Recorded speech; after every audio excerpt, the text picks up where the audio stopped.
Hello, welcome to the Moment Ep9. This time I have two stories. The first one is about a local RNIB volunteer who's been nominated for an award for her work helping blind people with technology.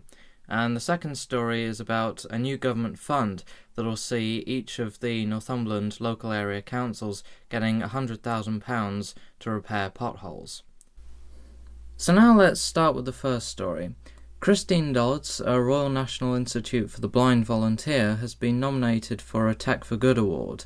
The nomination came because of her work helping blind people with technology, such as smartphones and tablets. The awards self-describe as being, quote, celebrating the people using tech to make the world a better place, and they cover a range of fields where tech has been used for just that. And I'll explain later some of the other nominations so that you can understand the variety. But now I want to turn to an interview I did with Christine, where I started by asking how she got started as a volunteer in the RNIB. Well, I actually didn't sort of initially started on my own bat. I was staying at Windermere Manor, which is a hotel for visually impaired people, but obviously sighted people can stay as well. And there was one of the Online Today gentlemen there, and sort of came around to everybody and was asking, would need any help with smartphones and tablets and what have you. And I said, no, I didn't really think so, but I actually run a macular support group, so I was sort of thinking of doing an accessibility feature session with them, and sort of said to this Philip, can I just run by you what I intend to do, sort of thing. And he said yes, and so I sort of said, I always imagine myself as sort of middle of the range maybes of sort of knowledge.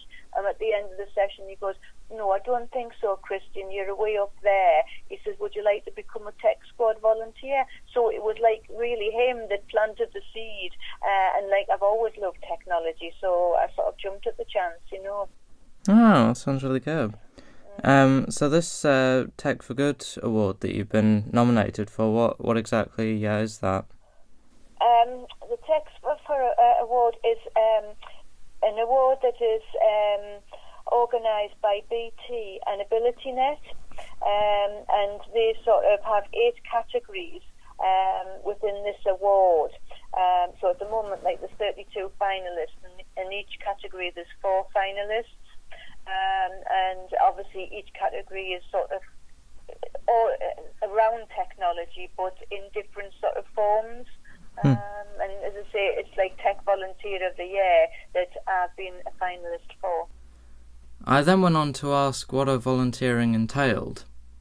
Within the RNIB, originally I just went to be a tech squad volunteer, which actually is when people want help with any sort of technology, they ring up RNIB, and then they take the details, and obviously it's sent to a coordinator within their area, and then I sort of get an email about what this person wants. You don't get the full details at first, and then I sort of either accept or decline that case. And once that's sort of accepted, I then can log in and get to know more about what I need to do in case I have to do any homework, as it were, and then sort of ring the client up and arrange to go and visit them, sort of thing. So, and I suppose modern technology, especially touchscreen stuff, is quite difficult for blind people because, 10 years ago you had stuff with buttons, which I presume would have been easier to work with. Yeah, that's right. I mean, sort of, as I say, going back, there used to be sort of like a software called Talk that you could actually put on an ordinary sort of, as you say, button phone, and it would obviously tell you what you were doing. And I think sort of just the fear of this with a smooth glass puts people off, but like things are moving quite fast. I mean, sort of the iOS has voiceover, and the Android platform has talkback and that. So there's a lot of accessibility features coming out of the box sort of thing with devices, rather than having to put a third-party software onto things. And do you think that's the manufacturers coming around to realising this? I think so. I think, and as I say, like big charities like the RNIB and stuff like that, and the AbilityNet and that, they all are pushing for as I say, devices to be made accessible for anybody, as it were, because obviously some of these accessibility features are for hearing and sort of learning difficulties, and not just visually impaired. So it is really good. It's, looking, and also what seems to be coming on stream now is a lot of voice activated stuff, which is really good. Yeah, because I imagine it could be quite alienating for people in that position to sort of have this technology but not really be able to access anything, and the world being so digitally based, it's quite difficult to keep up with things. It is, and as I say, sort of, obviously if you can't see the screen, but these accessibility features are there, because as soon as you sort of turn voiceover or talk back on, it actually changes the way that you use your device. Like sort of, a sighted person will see sort of, say, an email app, and you just tap it, whereas a visually impaired person has to double tap and have to learn to use other gestures, sort of thing, to actually get into stuff. So it's another learning curve, as it were, but it is quite easy to do once you know how to do it, like everything, as it were. That was a very interesting talk for me, especially with regards to the different ways that blind people have to utilise the technology to sighted people. As for other entries in the awards, there are ideas like Autonomy, which was developed by Inclusive Media Solutions, and the section on the Tech for Good website explains how it works, saying, quote, "Using their smart devices, people with learning disabilities can watch videos showing them how to use different household items. All they have to do is point the device at a vacuum cleaner and it will play a video of how to vacuum their home." This is certainly a very good idea with regards to giving people with learning disabilities, especially people with dementia, more freedom in their homes. And the awards aren't just about helping disadvantaged people either. One of the entries is called Our MK, which was developed in Milton Keynes, and the write-up on that on the website says that it, quote, "empowers citizens of Milton Keynes to put forward ideas that will impact the community." They go on to say, quote, "It's a website open to all citizens to innovate, collaborate, share ideas, and build projects." And that's according to Anna Cliss-Davies, who's one of the creators of Our MK. And essentially they run it in a way that allows people to come up with ideas on the website for how energy can be saved and how transport infrastructure, for example, can be improved, which is quite an interesting idea. So there's definitely a lot of variety, and it's good to see technology being used in very positive ways like this. It often seems that tech is quite an isolating thing, even for people who know how to use it, and these projects are all about trying to use it to unite people. So now let's move on to the second story. Local area councils are going to be getting £100,000 each to repair potholes. The 5 LACs in Northumberland will be getting the money through a new government fund called the National Productivity Investment Fund.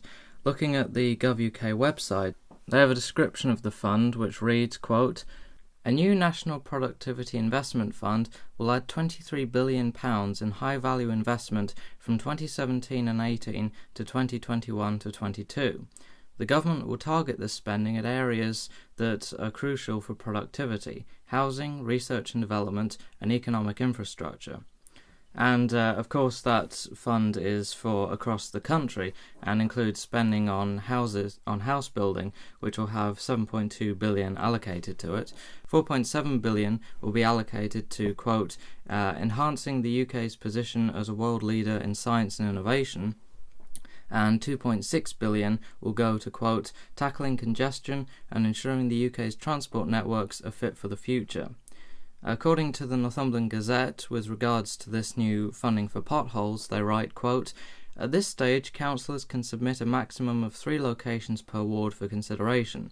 It is intended that 2 further rounds of submissions will be invited later in the year, depending on expenditure as repairs progress." Councillor Glenn Sanderson, Cabinet Member for Environment and Local Services, is quoted as saying, Keeping our 3,000 miles of roads in good condition is a priority for us, and this scheme is an excellent way for local areas to identify key locations for improvement.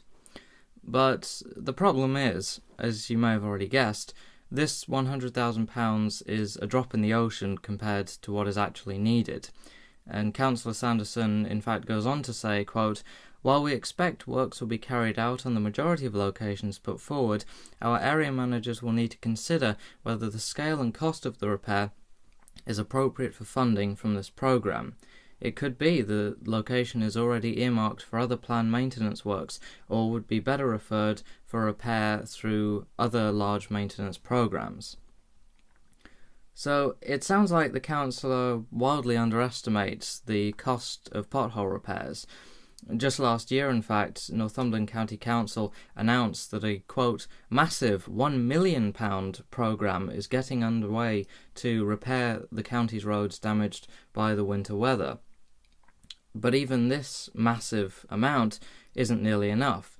The Asphalt Industry Alliance, a group made up from the Mineral Products Association and Eurobitume UK, makes annual reports into road conditions. The most recent of what they call annual local area road maintenance surveys, or alarm surveys, was published on the 28th of March this year, and reads, quote, "In England, the reported average local authority budget for highway maintenance increased by 10% to £21.8 million, approximately half of which is funded by the DFT. They go on to say, quote, "English authorities now receive these funds partly on a needs-based allocation, not ring-fenced, and for the first time some incentive-based funding as a result of the self-assessment process introduced by the DFT in April 2016. Later in the report, they talk specifically about how the local authorities have been coping with potholes specifically, and they say, quote, "This year's survey has shown a reduction in the average number of potholes filled per authority, although the total number remains high at 1.7 million. The figures for England show a 19% decrease, with the biggest drop in London, 43%. And interestingly, they then go on to write, quote, "The considerable disparity in cost between filling potholes as part of a planned programme of carriageway repairs and as a reactive repair is again evident, with reactive repairs costing almost a third more. Taking an average cost for filling a pothole across each region, the total amount spent in England and Wales last year is estimated at £102.3 million. Of course, that figure is across all local areas in England and Wales, and not specifically for the North East, but considering, as I said, the council last year already promised £1 million for pothole repairs, it's pretty clear that the £500,000 being given overall to the 5 LACs in Northumberland as part of the government's National Productivity Investment Fund will do absolutely nothing to get the region's roads to the condition they should be in. And really, as the alarm report hints at, it would be better if pothole repairs were done entirely as part of a larger programme rather than being handled reactively. And that's all for this episode. Join me in 2 weeks' time for more from around the region. Until then, I'm Oliver Ralph, and this is The Moment.